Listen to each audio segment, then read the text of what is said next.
और देश की वित्त मंत्री ने सदन में कहा कि ये जो नई शिक्षा नीति आई है इसका बहुत स्वागत हुआ है, बहुत उत्सव है, उल्लास है और उसको क्रियान्वित करने की दृष्टि से उन्होंने बहुत सारी योजनाओं को दिया है। लेकिन यदि मैं मोटी-मोटी कहूँगा तो हमने ये कहा था कि इस नई शिक्षा नीति को अंतिम छोर तक के बच्चे तक सशक्त तरीके से लेके जाना है। उसके लिए एक मॉडल तैयार किया। 15,000 अटल आदर्श स्कूल, जहाँ एक ब्लॉक में बेसिक स्कूल होगा, एक जूनियर होगा, एक हाई स्कूल होगा, एक इंटर कॉलेज होगा, उनको उस ब्लॉक में सशक्त तरीके से किया जाएगा। ऐसे 15,000 स्कूलों को जो मॉडल ऐसे आदर्श बनेंगे जो अन्य स्कूलों को लीडरशिप देंगे।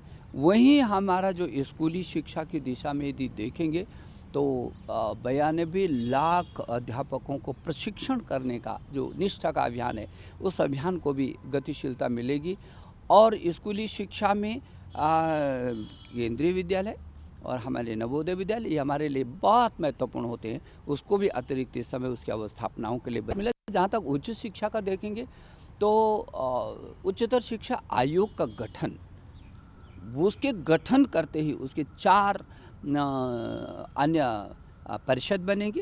एक क्रियान्वयन की होगी, एक मूल्यांकन की होगी, एक क्रियान्वयन की होगी, प्रशासन की होगी, एक फाइनेंस की होगी और उसके माध्यम से तेज़ी से काम करना। जहाँ ये काम करना शुरू करेगा वहीं नेशनल रिसर्च फाउंडेशन, क्योंकि इस देश में शोध और अनुसंधान के क्षेत्र में उसकी ऊंचाइयों तक ले जाना है।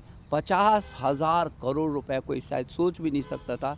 उसके लिए नेशनल रिसर्च फाउंडेशन के लिए 50,000 करोड़ का प्रावधान करना और इधर हमारे लेह लद्दाख में केंद्रीय विश्वविद्यालय को लेकर के और भारतीय भाषाओं के सशक्तिकरण।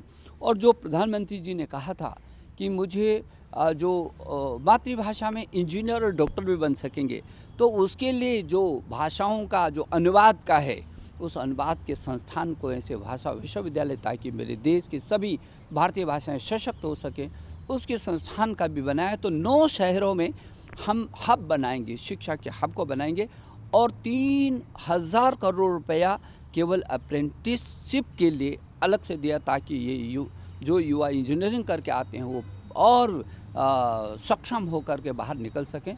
बहुत सारी योजनाएं उन्होंने दी हैं इस नई शिक्षा नीति के क्रियान्वयन की दिशा में। हमको इस बजट में मुझे भरोसा है कि ये जो बजट है इससे हम नई शिक्षा नीति को और तेज़ी से नीचे तक लेकर के जा सकेंगे।